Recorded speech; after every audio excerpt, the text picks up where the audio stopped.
when I was a little boy and I had a girlfriend, she couldn't spend her money.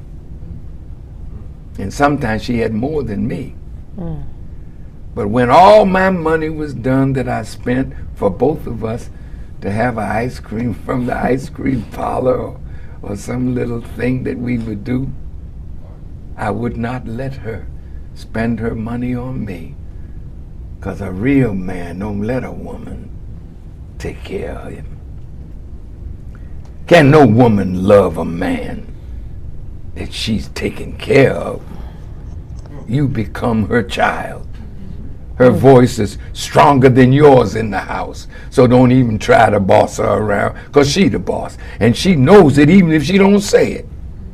This bum, he don't have a job. Minister, you ain't never lie. I ain't never lied. Listen, I'm so glad it's coming from you. But my sister, this is real. Yeah. That's the kind of man I wanted to be. I told my wife when we were just girl and boyfriend, I don't ever want no man coming to my house taking my furniture. So I wouldn't buy it if I couldn't afford it. I saved my money, and when I could afford it, I bought it because I know it was mine. I wasn't paying on time, and if I missed it, you gonna come and get it? I bought a car one time, and I missed 3 payments because it was hard times. And the white man said he was coming to get it. I went right in his office. I said, I'm not going to let you take advantage of a hard time that I have. I'm not a thief. I will pay you. But if you come to get that car, I'll burn the car to the ground. No, I'm not joking. Wow. I told him I'll kill you. He knew I wasn't playing. See, crazy niggas are the ones that they don't bother too much.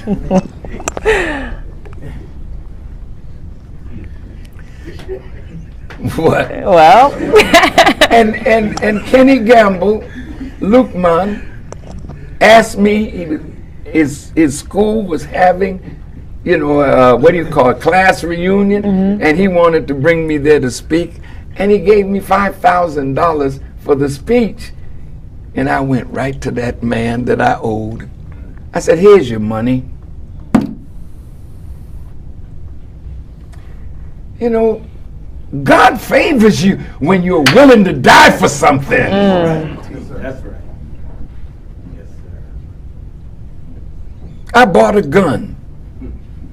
My teacher didn't teach me this. But in the day when my teacher was gone, I came a little crazy, you know. And I bought a gun for my wife, and I bought a gun for me.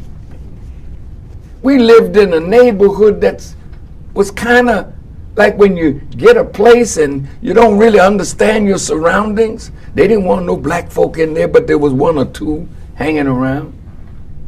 But they came and threw bottle in my window, and my little granddaughter was sleeping on the floor. I got my pistol, and I went looking for him. And then I decided to go right to the police station. See, there's something about this man Elijah,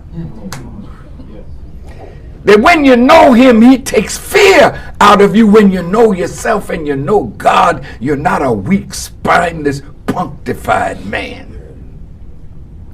So I went in the police station and asked for the chief, whoever was the head of that.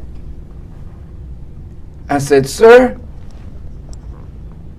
I went out a few days ago and I bought 2 guns, one for my wife and one for me. I said, now you all know how to make examples of little black children that are doing something wrong, but you don't know how to do that for your own, but I do.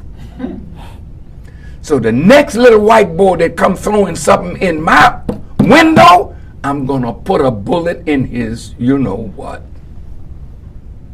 They said, Farrakhan, if you do it, we'll come after you. I said, you just have to do that. I ain't never seen them white people. Ain't nobody ever throw no more stuff in my window.